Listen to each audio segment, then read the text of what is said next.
नमस्कार मित्रांनो, स्वागत आहे तुमचं एनजी अकॅडमीच्या आपल्या यूट्यूब चॅनलमध्ये। मित्रांनो, आज आपण करंट एक्सप्रेस म्हणजेच चालू घडामोडीचा प्रश्नसंच पाहणार आहोत। आणि हा जो प्रश्नसंच आहे हा आपण कोणत्या पुस्तकामधून पाहणार आहोत तर TCS आणि IBPS पॅटर्नवर आधारित करंट एक्सप्रेस हे पुस्तक आहे। कोणत्या पब्लिकेशनचं पुस्तक आहे पहा तर महाराष्ट्र पब्लिकेशनचं पुस्तक आहे। याचे लेखक आहेत आमचे मित्र PSI विठ्ठल बडे सरांचं हे अतिशय दर्जेदार असं पुस्तक आहे।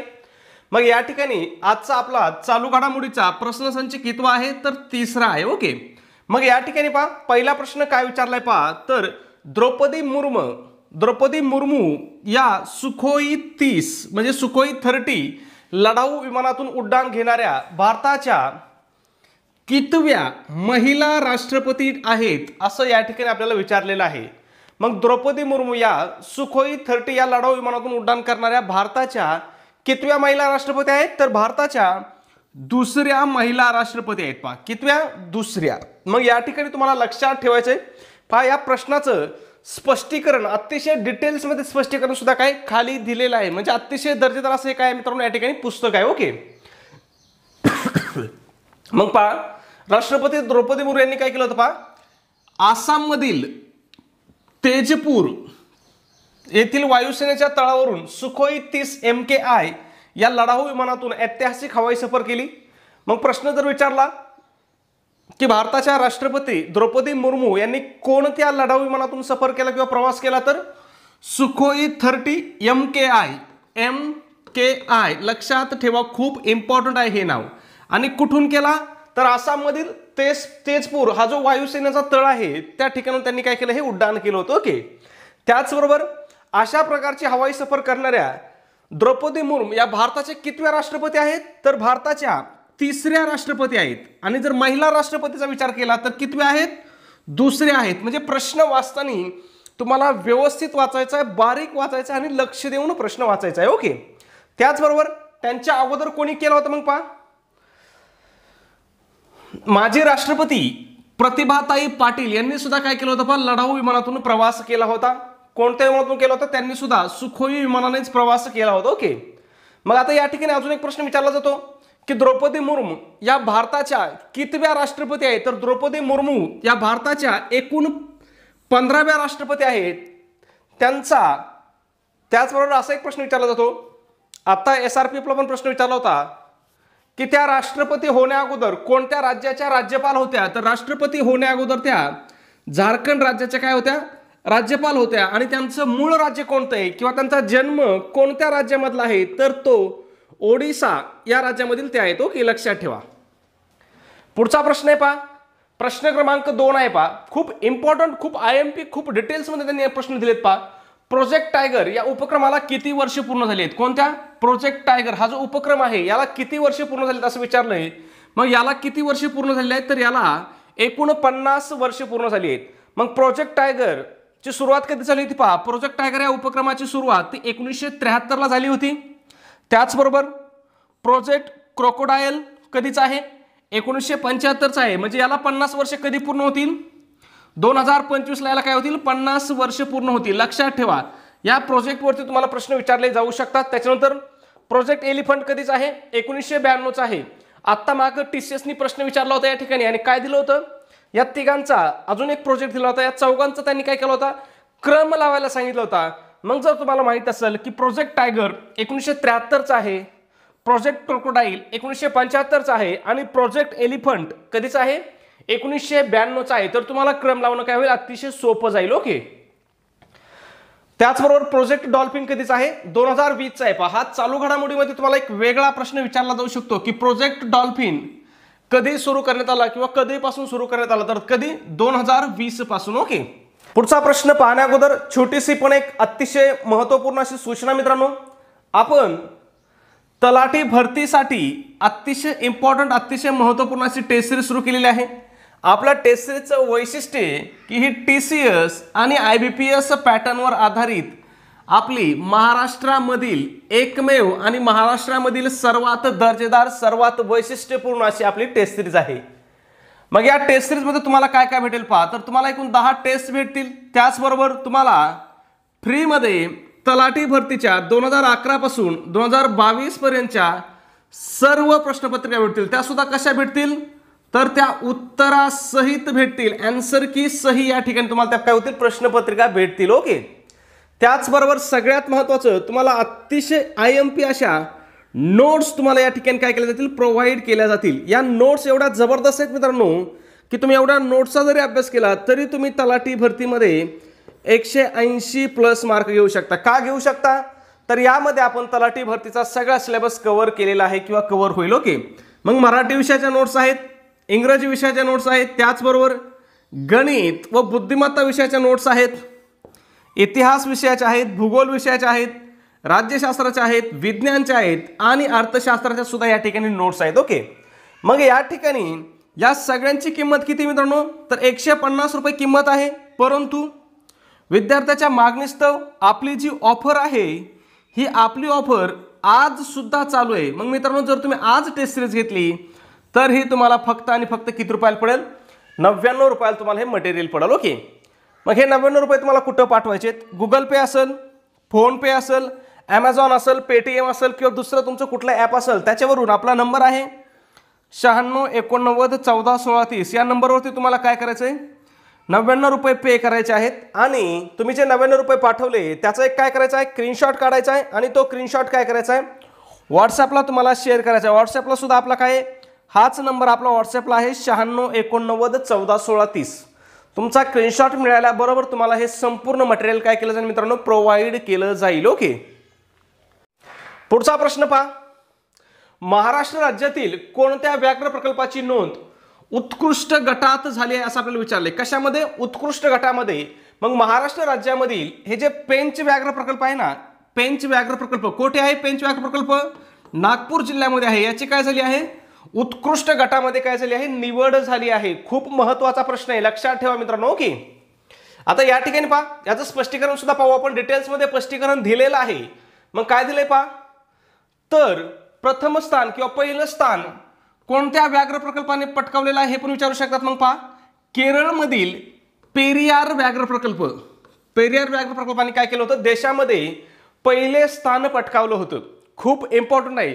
या ठिकाणी असं सुद्धा प्रश्न विचारू शकतात की पेरियार व्याघ्र प्रकल्प कोणत्या राज्यामध्ये आहे. मग हा कोणत्या राज्यामध्ये आहे, तर तो केरळ राज्यामधील व्याघ्र प्रकल्प आहे. त्याचबरोबर त्या खालोखाल म्हणजे पहा, त्या खालोखाल म्हणजे दुसरा क्रमांक कोणी पकडला, तर मध्य प्रदेशातील सातपुडा आणि बंदीपूर व्याघ्र प्रकल्पचा क्रमांक लागतो. मग या ठिकाणी हे पण लक्षात ठेवा, सातपुडा व्याघ्र प्रकल्प कोणत्या राज्यामध्ये आहे, मध्य प्रदेशमध्ये आहे. बंदीपूर व्याघ्र प्रकल्प कोणत्या राज्यामध्ये आहे, तर तो सुद्धा मध्य प्रदेश राज्यामध्ये आहे. आता या ठिकाणी पहा, देशातील किती व्याघ्र प्रकल्पांना सर्वोत्कृष्ट प्रयोगात स्थान दिलेलं आहे असं सुद्धा विचारू शकतात. मग देशातील एकूण 12 व्याघ्र प्रकल्पांना काय केलेलं आहे, सर्वोत्कृष्ट गटामध्ये स्थान देण्यात आलेलं आहे. आणि या 12 मध्ये महाराष्ट्रातला काय आहे, एकमेव व्याघ्र प्रकल्प आहे, एकच व्याघ्र प्रकल्प या उत्कृष्ट मध्ये आहे. तो कोणता आहे, पेंच व्याघ्र प्रकल्प. खूप महत्वाचा आहे, खूप इम्पॉर्टंट आहे. एवढं जबरदस्त पुस्तक आहे ना मित्रांनो, हे महाराष्ट्र पब्लिकेशनचं खूप जबरदस्त आहे. ओके. आणि पेंच व्याघ्र प्रकल्पाचा या 12 मध्ये कितवा क्रमांक आलेला आहे पहा, 8वा क्रमांक आलेला आहे. हे सुद्धा लक्षात ठेवा. म्हणजे प्रश्न कितीही फिरून विचारू द्या, कितीही डीप मध्ये तुम्हाला प्रश्न विचारू द्या, तुमचं उत्तर कधीच चुकणार नाही. कधी जर तुम्ही इतक्या डीप मध्ये अभ्यास केला तर. मग कोणतं पुस्तक आहे, महाराष्ट्र पब्लिकेशनचं अतिशय दर्जेदार असं हे काय आहे, करंट एक्सप्रेस नावाने पुस्तक आहे. याचे लेखक कोण आहेत, तर आमचे मित्र विठ्ठल बडे हे काय त्या पुस्तकाचे लेखक आहेत. त्यांनी स्वतः MPSC मधून 2 पोस्ट मिळवलेल्या आहेत. त्याच्यामुळे तुम्हाला मी काय सांगतोय, आपण जे पाहतो, जे दर्जेदार आहे तेच आपण या ठिकाणी पाहतो. आपण कुठल्याही पुस्तकाची आतापर्यंत कधी जाहिरात केली नाही, भविष्यातही कधी करणार नाही. फक्त हे काय पुस्तक दर्जेदार वाटलं म्हणून तुम्हाला सांगतोय. याच्यासाठी काय आपण पैसे घेतलेले नाहीत. ओके. पुढचा प्रश्न आहे 4 नंबर. केंद्रीय निवडणूक आयोगाने महाराष्ट्रातील कोणत्या राजकीय पक्षाचा राष्ट्रीय दर्जा रद्द केला. कसा प्रश्न आहे की नाही, दर्जेदार प्रश्न. मग काय सांगितलंय, कोणत्या राजकीय पक्षाचा राष्ट्रीय दर्जा रद्द केलेला आहे. सगळ्यांना माहिती आहे कोणाचा केलाय, राष्ट्रवादी काँग्रेस पार्टीचा काय केलेला आहे, राष्ट्रीय पक्षाचा दर्जा रद्द केलेला आहे. आता तर हा वाद चालू झाला आहे की राष्ट्रवादी काँग्रेस पक्ष कोणाचा आहे, पवार साहेबांचा आहे की अजितदादांचा आहे. असो, तो निर्णय कोण घेईल, निवडणूक आयोग घेईल. लक्षात ठेवा बरं का, ज्यावेळेस एखाद्या पक्षामध्ये अंतर्गत वाद निर्माण होतात त्याच्यावरती निर्णय कोण घेतं हा प्रश्न तुम्हाला 100% विचारू शकतात. का विचारू शकतात? तर ही आत्ताच्या 6 महिन्यातली ही दुसरी घटना आहे. याच्या अगोदर तुम्ही पाहिलं असेल शिवसेनेचे 2 गट झाले, ठाकरे गट आणि शिंदे गट, त्याच्यानंतर आता राष्ट्रवादीचे 2 गट झाले आहेत, अजितदादा गट आणि पवार साहेब गट. त्याच्यामुळे प्रश्न याच्यावरती आपल्याला फिरून विचारला जाऊ शकतो की निर्णय कोण घेतं, पक्ष आणि चिन्ह कोणाच्या मालकीचं आहे तर तो कोण निर्णय घेतं? निवडणूक आयोग घेतं. तुम्हाला ऑप्शन एवढे बनवण्यासाठी दिले असतील. ऑप्शन दिला असं निवडणूक आयोग, नंतर दिले जातील सर्वोच्च न्यायालय, उच्च न्यायालय आणि एखादं राष्ट्रपती असं एक ऑप्शन देऊ शकतात. ओके, मग निर्णय कोण घेतं पहा, तर निवडणूक आयोग घेतं. प्रकरण उच्च न्यायालयाकडे सर्वोच्च न्यायालयाकडे होतं. सर्वोच्च न्यायालय काय म्हणालं की ते आमच्या अधिकार क्षेत्राच्या बाहेर आहे, पक्ष कोणाचा आहे याचा निर्णय कोण देईल? निवडणूक आयोग देईल. ओके, मग या ठिकाणी पहा तुम्हाला 3 पक्षांचा काय केलेला आहे? राष्ट्रीय पक्षाचा दर्जा रद्द केलेला आहे. आणि राष्ट्रीय पक्ष, एखादा पक्ष राष्ट्रीय पक्ष आहे किंवा राजकीय पक्ष आहे, याला मान्यता देण्याचं काम कोण करतं याच्यावरती सुद्धा प्रश्न विचारू शकतात. मग ही मान्यता देण्याचं किंवा मान्यता काढून घेण्याचं काम कोण करतं? तर ते निवडणूक आयोग करतं. कोणता निवडणूक आयोग? केंद्रीय निवडणूक आयोग, राज्य निवडणूक आयोग नाही. हा छोट्या छोट्या गोष्टीमधला फरक असतो, लक्षात ठेवायचं. ओके, मग या ठिकाणी पहा कोणत्या 3 पक्षाचा राष्ट्रीय दर्जा रद्द केलाय पहा, तर अखिल भारतीय तृणमूल काँग्रेस, त्याच्यानंतर राष्ट्रवादी काँग्रेस पार्टी आणि भारतीय कम्युनिस्ट पार्टी, या 3 पक्षाचा काय केलेला आहे? निवडणूक आयोगाने राष्ट्रीय पक्षाचा दर्जा काय केलेला आहे? रद्द केलेला आहे. खूप महत्त्वाचा प्रश्न आहे, करंटवरती याच्यावरती प्रश्न तुम्हाला विचारला जाऊ शकतो. 5 नंबरचा प्रश्न आहे पहा, महाराष्ट्र शासनाने कोणता दिवस स्वातंत्र्यवीर गौरव दिन म्हणून साजरा करण्याचे जाहीर केले आहे? मग स्वातंत्र्यवीर गौरव दिन म्हणून साजरा करण्याचा जे कोणता दिवस जाहीर केला आहे तर तो 28 मे हा दिवस जाहीर केलेला आहे. 28 मे या दिवशी कोणाची जयंती आहे मित्रांनो? तर स्वातंत्र्यवीर सावरकर, दामोदर सावरकर यांची काय आहे? जयंती आहे. म्हणून तो दिवस हा काय केला जाणार आहे? स्वातंत्र्यवीर गौरव दिन म्हणून साजरा केला जाणार आहे. कोणाची जयंती आहे पहा? स्वातंत्र्यवीर विनायक दामोदर सावरकर यांची जयंती असल्यामुळे. ओके, मग या ठिकाणी पहा प्रश्न आपल्याला विचारला जाऊ शकतो की विनायक दामोदर सावरकर यांचा जन्म कधी झाला? तर कधी झाला पहा? 28 मे 1883 रोजी. कुठं जन्म झाला? तर नाशिक जिल्ह्यातील भगूर या गावी. आता या ठिकाणी एक प्रश्न महत्त्वाचा विचारला जाऊ शकतो आपल्याला की 28 मे काय? 28 मे 2023 रोजी कोणती महत्त्वपूर्ण घटना घडली? प्रश्न विचारला जाऊ शकतो. मग 28 मे 2023 ला काय झालं होतं? ज्याच्यावरती देशामध्ये खूप मोठा वाद निर्माण झालं होतं, वाद तयार करण्याचा प्रयत्न विरोधकांनी केला होता. ती घटना कोणती होती? तर सेंट्रल विस्टाचं भूमिपूजन म्हणा किंवा उद्घाटन म्हणा, म्हणजे जे नवीन संसद भवन बांधलंय त्या संसद भवनाचं उद्घाटन कधी केलंय? नरेंद्र मोदींनी 28 मे 2023 रोजी केलेलं आहे. याच्यावरती सुद्धा तुम्हाला प्रश्न विचारला जाऊ शकतो. म्हणजे महत्त्वाच्या तारीख आहे आणि याला सुद्धा संदर्भ काय होता? तर स्वातंत्र्यवीर सावरकर यांचा जन्मदिवस आहे म्हणूनच तो दिवस निवडण्यात आला होता. का निवडण्यात आला होता तुम्हाला माहिती आहे? राहुल गांधींनी मध्यंतरी एक ट्विट केलं पहा, झुकेगा नाही किंवा माफी नाही मागणार मी सावरकर नाही, असं काहीतरी एक ट्विट होतं पहा. मग त्याच्यावर काय झालं होता? वाद निर्माण झाला होता, म्हणून हे सगळं झालेलं आहे. ओके, त्याचबरोबर स्वातंत्र्यवीर सावरकरांचं आत्मचरित्र कोणती आहे किंवा आत्मकथा कोणती आहे? तर माझी जन्मटेप हे त्यांचं काय आहे? आत्मचरित्र आहे. ओके, पुढचा प्रश्न पहा 6 नंबर. देशातील कोणती मेट्रो नदी खालच्या बोगद्यातून प्रवास करणारी पहिली मेट्रो ठरली आहे? काय? नदी खालच्या बोगद्यातून प्रवास करणारी पहिली मेट्रो कोणती मेट्रो ठरली असं आपल्याला या ठिकाणी विचारलेलं आहे. मग ती कोणती मेट्रो ठरलेली आहे? तर ती ठरलेली आहे कोलकाता मेट्रो. खूप इम्पॉर्टंट आहे, खूप महत्त्वाचं आहे, लक्षात ठेवा. त्याचबरोबर या ठिकाणी एक वारंवार येणारा प्रश्न म्हणजे असा आहे की भारतातील पहिली मेट्रो कोणत्या शहरामध्ये धावली? तर ती कोणत्या शहरामध्ये धावली होती? कोलकाता शहरामध्ये. म्हणजे कोलकाता मेट्रो ही काय आहे? भारतातील पहिली मेट्रो आहे. कधी धावली होती ती? 1984 साली. ओके, त्याच्यानंतर आपली जी मुंबई मेट्रो आहे, मुंबई मेट्रोची सुरुवात कधी झाली होती? 2014 ला. आणि ही भारतामधील कितवं मेट्रो शहर ठरलं होतं? 6वं मेट्रो शहर ठरलं होतं. ओके, पुढचा प्रश्न 7 नंबर. हैदराबाद येथे डॉक्टर बाबासाहेब आंबेडकर यांच्या किती फूट उंचीच्या पुतळ्याचे अनावरण करण्यात आले आहे? मग डॉक्टर बाबासाहेब आंबेडकरांच्या 125 फूट उंच पुतळ्याचं अनावरण करण्यात आलेलं आहे. कोणत्या शहरामध्ये करण्यात आलेले आहे? पहा लक्षात ठेवा, हैदराबाद शहरामध्ये करण्यात आलेलं आहे. लक्षात ठेवा, खूप महत्त्वाचं आहे मित्रांनो. या छोट्या छोट्या गोष्टी असतात, याच्यावरती प्रश्न आपल्याला येऊन जातो. ओके, मग या ठिकाणी पहा तेलंगणाचे मुख्यमंत्री कोण आहेत? तर के चंद्रशेखर राव आहेत. यांनी काय केलंय? भारतीय राज्यघटनेचे शिल्पकार BR आंबेडकर म्हणजे डॉक्टर बाबासाहेब आंबेडकर यांच्या 132व्या जयंतीनिमित्त हैदराबाद येथे त्यांच्या 125 फूट, किती फूट? 125 फूट कांस्य पुतळ्याचे अनावरण केले आहे. आता या ठिकाणी पहा एका वाक्यात किती प्रश्न तयार होतात पहा. 1 2 3 4 5 म्हणजे मी ज्या ज्या शब्दाला अंडरलाईन केली, गोल केलाय किंवा चौकोन केलंय त्या ठिकाणी तुम्हाला प्रश्न विचारला जाऊ शकतो. इथं काय विचारला जाऊ शकतो?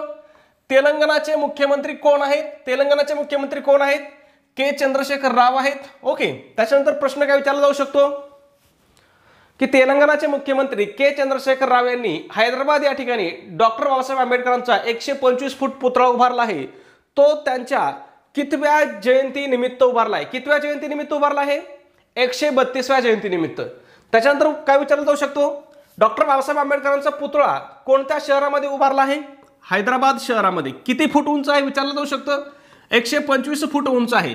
कोणत्या धातूपासून पुतळा केलेला आहे विचारू शकतात की नाही? कोणत्या धातूपासून केलेला आहे?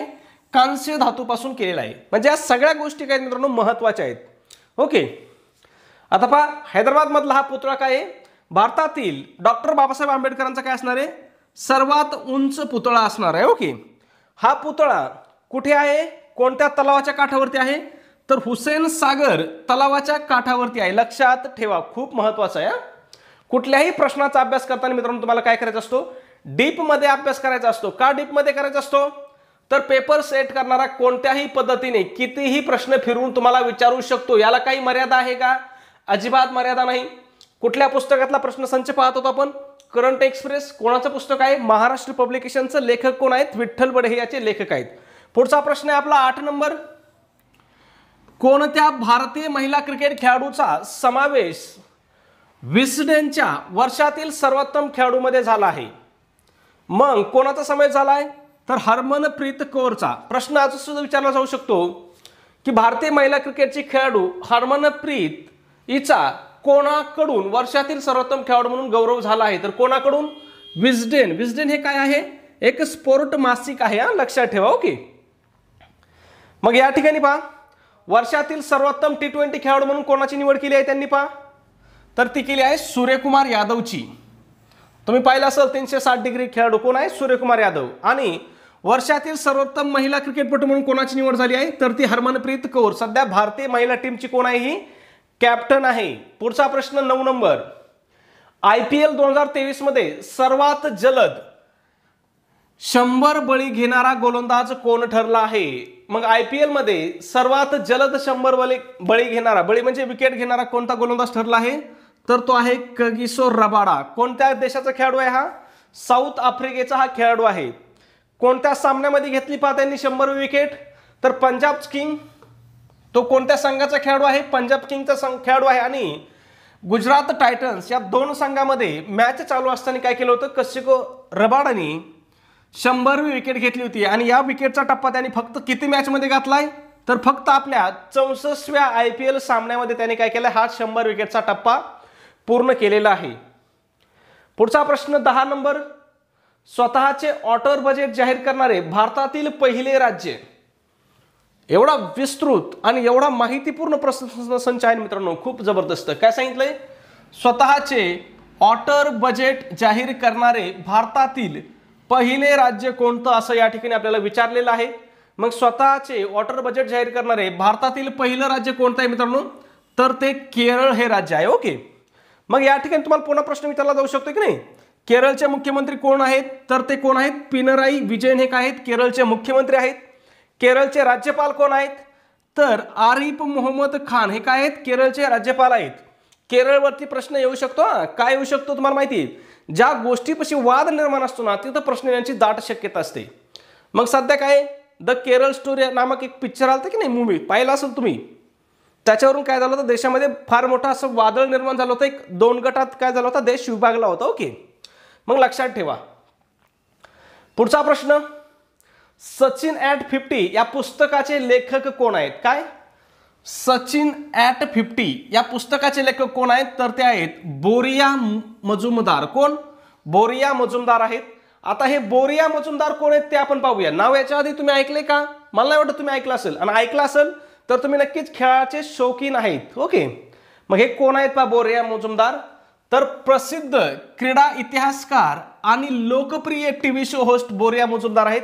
यांनी काय केलंय? महान क्रिकेटपटू सचिन तेंडुलकरच्या 50व्या वाढदिवसानिमित्त सचिन ॲट 50 सेलिब्रेटिंग अ मॅस्ट्रो या नावाने पुस्तकाचे अनावरण केले आहे. आणि सचिन तेंडुलकरचं आत्मवृत्त कोणतं आहे? सगळ्यांना माहिती आहे. कोणतं आहे? Playing it my way. याच्यावरती तर खूप वेळेस प्रश्न विचारलेला आहे. प्लेइंग इट माय वे खूप वेळेस प्रश्न विचारलेला आहे. कदाचित परत एकदा रिपीट प्रश्न होऊ शकतो. ओके, चला पुढचा प्रश्न 12 नंबर. लोकशाहीर अण्णाभाऊ साठे यांच्या पुतळ्याचे नुकतेच कोणत्या देशामध्ये अनावरण झाले आहे? कोणत्या देशामध्ये अनावरण झालं आहे? तर ते रशियामध्ये अनावरण झालंय. कोणाचं? लोकशाहीर अण्णाभाऊ साठे यांच्या पुतळ्याचं. पाहिलं का किती डीपमध्ये प्रश्न काढले? तर कुठला घटक यांनी प्रश्न काढताना सोडला नाही. म्हणजे महाराष्ट्रातल्या घडामोडी असतील, देशातल्या घडामोडी असतील, त्याचबरोबर जगामधल्या ज्या घडामोडी आहेत त्याच्यावरती प्रश्न विचारला जाऊ शकतो ते त्यांनी काय केलं या ठिकाणी पूर्णपणे कव्हर केलेलं आहे. खूप डीपमध्ये पुस्तक आहे मित्रांनो. ओके, मग या ठिकाणी पहा, हा जो पुतळा आहे या पुतळ्याचं अनावरण कोणाच्या हस्ते झालं विचारलं जाऊ शकते की नाही? मग कोणाच्या हस्ते? तर महाराष्ट्राचे उपमुख्यमंत्री देवेंद्र फडणवीस यांच्या हस्ते झालं. कोणत्या शहरामध्ये आहे? तर रशियामधील मॉस्को या शहरामध्ये काय या पुतळ्याचं अनावरण करण्यात आलेलं आहे. त्याचबरोबर लोकशाहीर अण्णाभाऊ साठे यांची जी ग्रंथसंपदा आहे म्हणजे त्यांचे जे पुस्तक आहे त्याच्यावरती आपल्याला प्रश्न विचारला जातो. मग पहा कोणकोणते आहेत? अकलेची गोष्ट आहे, फकीर आहे, फकीरा अण्णाभाऊ साठे फकीराकार, खूप IMP आहे. याच्यावरती कमीत कमी परीक्षेमध्ये 100 वेळेस प्रश्न आला असेल. त्याच्यानंतर कृष्णाकाठच्या कथा आणि पिसाळलेला माणूस हे काय आहे? लोकशाहीर अण्णाभाऊ साठे यांची काय आहे? ग्रंथसंपदा आहे. पुढचा प्रश्न आपला 13 नंबर. अलीकडे महाराष्ट्र सरकारने राज्यातील कोणत्या शहराला महानगरपालिका घोषित केली आहे? कोणत्या शहराला? जालना शहराला महानगरपालिका म्हणून घोषित केलेलं आहे. ही महाराष्ट्रामधील एकूण कितवी महानगरपालिका ठरली? तर ही महाराष्ट्रामधील 29वी महानगरपालिका ठरली आहे. त्याचबरोबर या ठिकाणी तुम्हाला अजून एका गोष्टीकडे लक्ष द्यायचं आहे ते म्हणजे महाराष्ट्रातील 28वी महानगरपालिका कोणती? तर कोणती आहे? इचलकरंजी ही काय आहे? महाराष्ट्रामधील 28वी महानगरपालिका आहे. ओके, खूप डीपमध्ये या ठिकाणी पुस्तक आहे. खूप मस्त प्रश्न आहेत. 14 नंबरचा प्रश्न काय आहे? महाराष्ट्र राज्यातील आमदारांच्या अपात्रतेचा निर्णय घेण्याचा अधिकार सर्वोच्च न्यायालयाने कोणाकडे दिलाय? पहा, जबरदस्त प्रश्न आहे. काय सांगितलंय की महाराष्ट्र राज्यामधील जो अपात्र आमदारांचा जो निर्णय आहे हा निर्णय घेण्याचा अधिकार किंवा कोणाकडे आहे असं सर्वोच्च न्यायालयाने सांगितलं असं आपल्या या ठिकाणी विचारलेलं आहे. मग तो अधिकार कोणाचा असतो? तर तो अधिकार विधानसभा अध्यक्षांचा असतो. पहा, एखादा आमदार पक्षांतर बंदी कायद्याअंतर्गत अपात्र आहे किंवा नाही हे ठरवण्याचा अधिकार कोणाला आहे?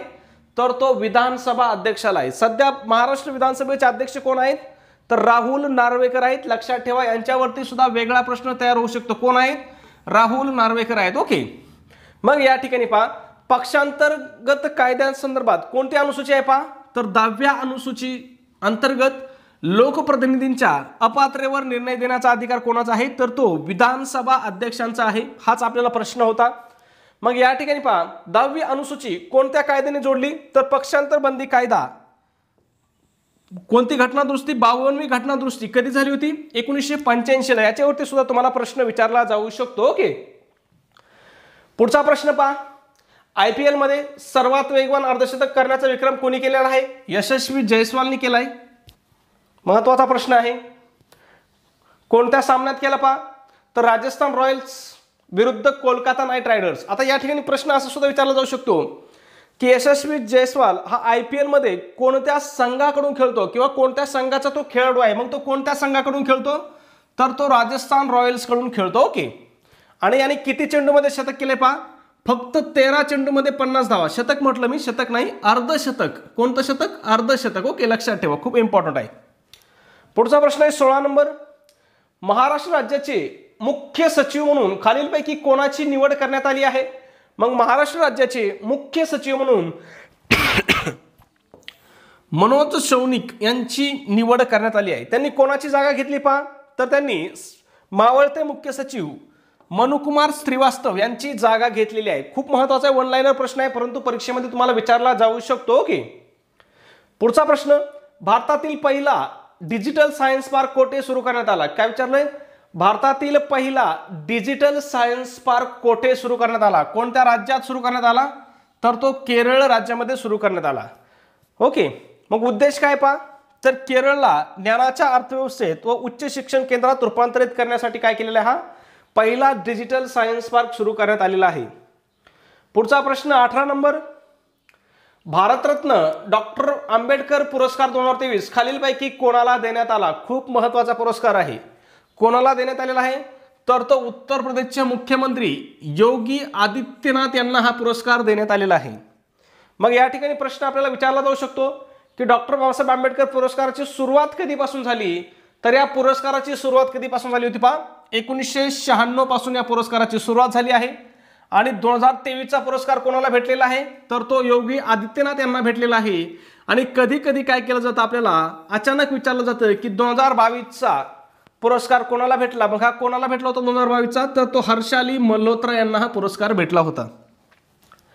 पुढचा प्रश्न 19 नंबर, नुकतेच जाहीर झालेल्या फिल्मफेअर चित्रपट पुरस्कारामध्ये सर्वोत्कृष्ट चित्रपट पुरस्कार खालीलपैकी कोणाला मिळाला आहे असं आपल्याला या ठिकाणी विचारलेलं आहे. म्हणजे कोणत्या चित्रपटाला सर्वोत्कृष्ट चित्रपटाचा पुरस्कार मिळालेला आहे असं आपल्याला या ठिकाणी विचारलेलं आहे. मग कोणत्या चित्रपटाला मिळाला आहे? तर तो गंगूबाई काठियावाडी या चित्रपटाला हा पुरस्कार मिळालेला आहे सर्वोत्कृष्ट चित्रपटाचा. ओके, मग याचं स्पष्टीकरण काय दिले पहा, सर्वोत्कृष्ट चित्रपट गंगूबाई काठियावाडी. सर्वोत्कृष्ट अभिनेता कोणाला भेटला? तर राजकुमार राव. कोणत्या चित्रपटासाठी? बधाई हो चित्रपटासाठी. सर्वोत्कृष्ट अभिनेत्री कोण आहे? आलिया भट्ट आहे. कोणत्या चित्रपटासाठी? गंगूबाई काठियावाडसाठी. आणि सर्वोत्कृष्ट दिग्दर्शक कोण आहे? तर ते आहेत संजय लीला भन्साळी. कोणत्या चित्रपटासाठी? गंगूबाई काठियावाडी चित्रपटासाठी. खूप महत्त्वाचं आहे, लक्षात ठेवा मित्रांनो. या फिल्मफेअर पुरस्कारावरती वारंवार परीक्षेमध्ये प्रश्न विचारलेला आहे, म्हणून याचा डीपमध्ये स्टडी करणं काय आहे मित्रांनो, गरजेचं आहे. ओके, पुढचा आणि आपला शेवटचा प्रश्न असतो 20 नंबरचा, तुम्हाला माहिती आहे. मग या ठिकाणी काय सांगितलंय पहा, 2023 मध्ये एसटीला किती वर्ष पूर्ण होत आहेत? काय 2023 मध्ये एसटीला, एसटी म्हणजे काय? आपलं हे स्टेट ट्रान्सपोर्ट, आपली बस नाही का, महाराष्ट्र शासनाची बस लालपरी, हिला किती वर्ष पूर्ण होत आहेत असं आपल्याला या ठिकाणी विचारलेलं आहे. मग या प्रश्नाचं उत्तर काय करायचं मित्रांनो, तुम्हाला कमेंटमध्ये सांगायचं आहे. त्याचबरोबर ज्याला उत्तर येत नाही त्यांनी अजिबात घाबरायचं नाही. या प्रश्नाचं स्पष्टीकरण आपला उद्याचा जो व्हिडिओ आहे त्या उद्याच्या व्हिडिओमध्ये सगळ्यात पहिला प्रश्न आपण घेऊन काय करणार आहोत, या प्रश्नाचं स्पष्टीकरण देत आहोत. परंतु ज्या विद्यार्थी मित्रांना माहिती आहे त्यांनी काय करावं नक्की कमेंटमध्ये सांगा. ओके, धन्यवाद मित्रांनो, भेटूया आपल्या उद्याच्या पुढच्या व्हिडिओमध्ये. तोपर्यंत सर्वांना जय हिंद, जय महाराष्ट्र.